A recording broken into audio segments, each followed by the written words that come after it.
And I remember your mind programming CD, and I talked about this before, but Paul, I used to take a taxi from Notting Hill into the city every single morning, and I would strap my seatbelt on and listen to the 28 minutes and 31 seconds of the mind programming CD. And this is before I started meditating, because you couldn't find meditation back then. Yeah. And it was your way of there's so many techniques in there and so many things that you would have me do, whether it was visualizing the bad things in my life and making them small, and visualizing the great things in my life and seeing the future. And I mean, that stuff was really revolutionary.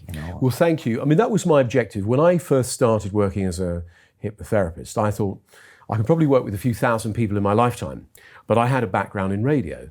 And so I thought, hey, why don't I record a trance and make it really good using all the technology of a modern, sound studio. So some messages go in the right brain, some in the left brain. So we do these audio splits, and I mark out certain suggestions, and so it becomes almost like a holographic experience. And I put it onto a cassette, as it was in those days, and I started advertising them, and lo and behold, I was selling rather a lot of them. And then they became CDs, and now, of course, everyone wants an audio download, or they want something on their phone that they can. So nowadays, people buy either one of my techniques or an app, or they get it with a book or something where they can just hit a button and I pop out and I make them feel better, or I pop out and I, give them some insight into this and that, or I ask them questions that get their brain to find solutions to their problems. And do you miss the old days in the noughties where you kind of owned the bookstores, or do you enjoy this new media days and the fact that someone can pop on an app and see you? How do you feel about it? Well, yeah, a bit of me does miss the old days. I miss, when I was a radio DJ, because it was a lot of fun. There wasn't that many radio stations, and we could play what we wanted and things like that. As you say, the old days in terms of books, you're absolutely right. There was only a couple of TV shows you had to do and be in the windows in the high street, and that's it. You're done. Nowadays, you sold hundreds of thousands of copies, and boom. As long as the work was good, which yours was, and it was resonating with people. These days, it's a different ballgame. It is. There's more democracy now. The internet equals more democracy. So there's some good and bad things from the internet. But what it means is that you end up doing lots of different genres of program. There was nothing like this back in the noughties, which is a brilliant show, I think, in as much as you've got plenty of time.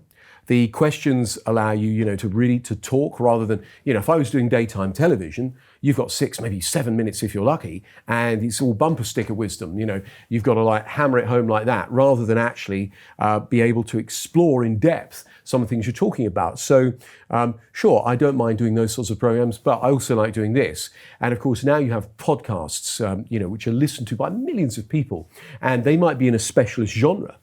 So NPR, for example, who the largest podcast maker in America, has 42 different genres: self-help, religion, politics, all kinds of different channels, if you like. So people they can listen to the broadcast and get the highlights, and then go to the narrowcast, the long tail, as it were, and decide what it is that they specifically want. Yeah, it's a beautiful thing in that way. But it also means that when you do the book, there's also other things that you're doing. So you do live events, and you do all sorts of other things. It's not just about publishing it. Yes. Oh, no. It was that is a separate business, but they interlink. So people might read a book and go, like what this guy has to say, or wow, I actually got a benefit from this. I'm going to go see him live. So they might come and see. I sometimes do evening events, 90 minutes of rah-rah, it's like an evangelist rally, but without the religion.